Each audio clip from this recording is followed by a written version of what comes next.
Hey guys, I just wanted to show you how awesome this 69 Camaro gas tank fits in a 65 Chevy C10 short bed. I've been working on it today and I've got it all installed and it went in pretty easily. I'm kind of a do-it-yourselfer. I'm no professional, but I was able to fabricate what I needed to make it happen. And it really fits well. You can see how it just fits in right exactly where it needs to be. Doesn't stick out very far on either side. It's way behind the diff and all that stuff. Here's the sending unit that came with the tank. I bought the tank and the sending unit and a set of straps. They were all included with the gas tank for a 69 Camaro. And the whole point of it was to be able to fill the gas from behind the license plate. So after I put the bed back on and the rear bumper, I'm going to use a flip down license plate holder so I can hide my filler behind the license plate.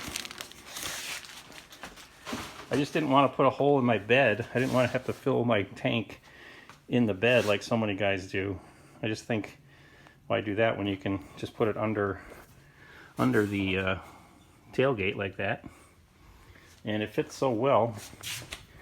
And I'm not totally sure where I'm going to have it yet, but I still have leeway back and forth.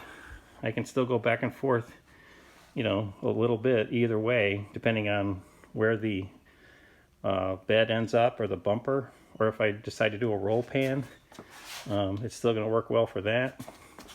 You can see it does not hang down that far. Got a lot of room on there, and everything fits well. The straps that are used for holding up the tank, they have this loop in them, and so I went and found these anchor bolts, got 2 of them, and I cut them shorter and I threaded them farther down so I'd have more adjustment for the back. And then I drilled a hole through the edge and put a washer and a cotter pin in so that it couldn't fall off the end.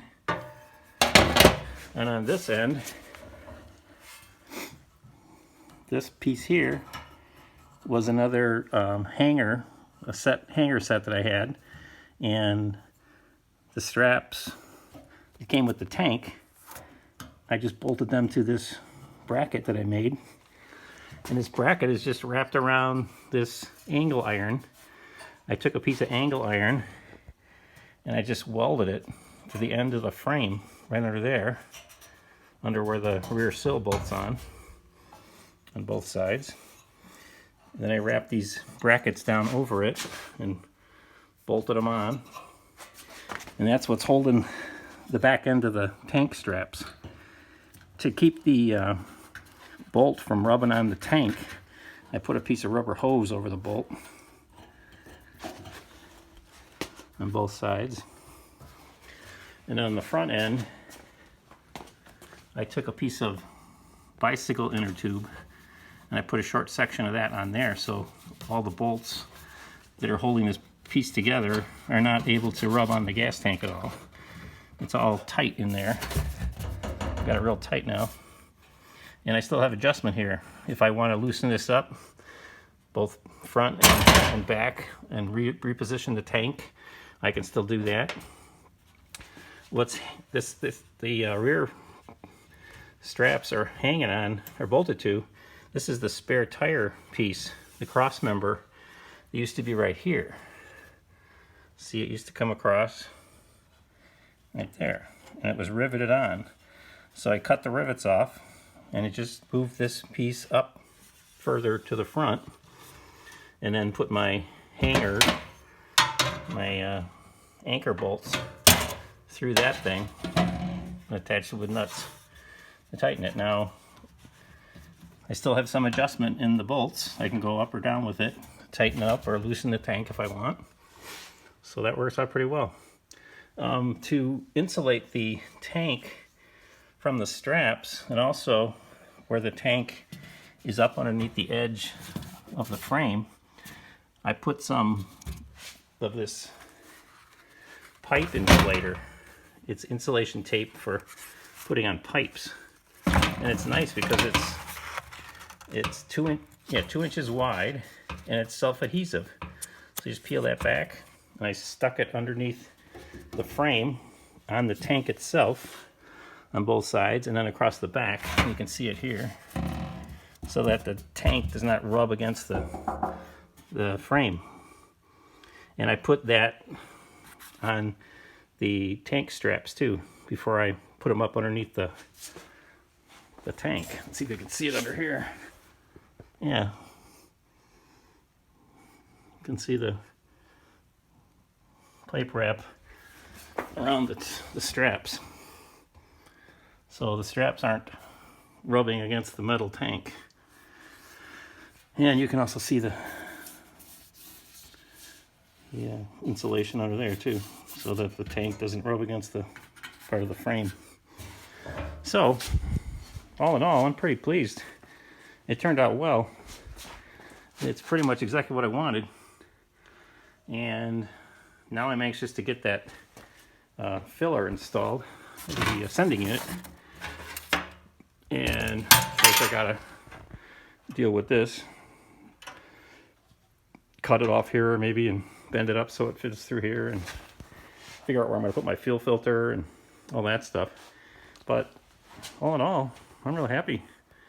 I think the 69 Camaro gas tank is a good solution to putting your gas tank behind your axle under the bed on a 65 Chevy short bed, fleet side. I don't know how it would work on a step side. I'm not that familiar with step sides, but I would think that the frame is pretty much the same. So it would probably work there too. Anyway, just wanted to share it. I know a lot of other guys want to do the same thing. I first was trying a 59 Chevy Impala tank, but that stuck out way too far here. And the guys that were using them in their C10s, they looked like they fit perfect. So I even bought one. When I got it, I found out that the 59 Impala tank is too long if you have a short bed. It just, it just stuck out too far. And I didn't want to mess with cutting the tank and shortening the filler neck or all that stuff. I just wanted to leave the tank as it is. So I tried the 69 Camaro tank, and it works great. It's 18 gallons. The sending unit that comes with it is out of a 69 Camaro. So I'm assuming it's going to work well with my 65 Chevy gas gauge. I will find that out eventually. But I'm not going with fuel injection or anything, so I think it should be really compatible. Anyway, I just thought I'd share that with you guys. Keep building them, man.